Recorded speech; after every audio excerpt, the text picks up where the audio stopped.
reporters of Fox News. It's the Kelly File with Megyn Kelly. And now the Kelly File investigation into a college professor accused of recruiting for ISIS. Julio is an associate professor of history at Kent State, a public university, where he has been teaching for decades despite some wildly controversial statements. Yesterday, 20 of Pino's students and a few of his colleagues were interviewed as part of an FBI probe. Pino is no stranger to controversy, posting pictures like this of child jihadists on his public Facebook page.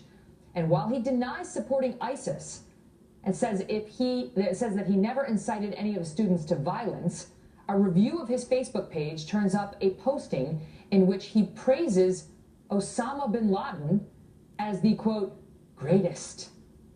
Ryan Morrow is a professor and national security analyst with the Clarion Project who's been doing some digging on Professor Pino. Good to see you, Ryan. Thanks for having me. First of all, so the FBI is confirming its investigation into this man? Right, and on the record. Well, there's been anonymous statements by FBI agents, and then I'm not sure if there was a public statement, but what he is saying is that, look, I haven't been arrested yet, and I haven't been informed that I am the subject of an investigation. They think he's recruiting for ISIS? Right, recruiting students for ISIS, actually using his position as a professor in order to find recruits. And when I was looking at his Facebook page, I found many indications of extremism, including posting pictures that are supportive of ISIS and saying that Al-Qaeda, which was once led by the great Osama bin Laden in his words and kicked off this current jihad, supporters of him should now join ISIS because they're now the ones that are the best jihadists. He talks about the oath that the, quote, 19 martyrs made was a glorious oath among the most noble oaths, among others. But I mean, it goes on and on and on. He's been doing this for years. How has he survived at Kent State this long? Well, here's what's really shocking, is that his first statement that he was noticed for, which supported terrorism, where he was praising suicide bombings, happened in 2002. And so there's been controversy surrounding this individual all the way back then.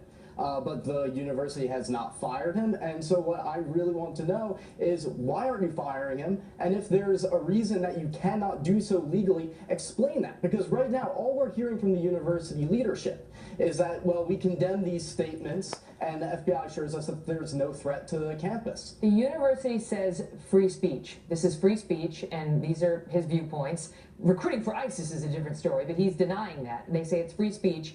One has to wonder if he were getting up there saying the N-word every 3 words in his sentences, whether they'd be telling us this is free speech and we can't do anything about it.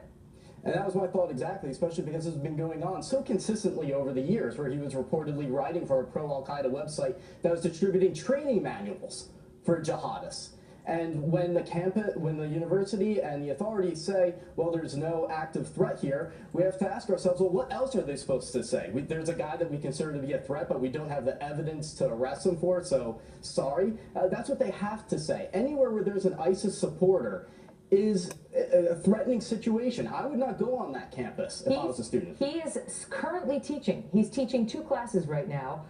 History is one of them. History of Cuba and Central America, and a seminar in history. So right now, he's teaching students. He says he plans to continue teaching these classes this semester, and he'll be back in the fall semester. So isn't it up now to the faculty and the parents of the student body to come out and say, no, he won't be. No, he won't.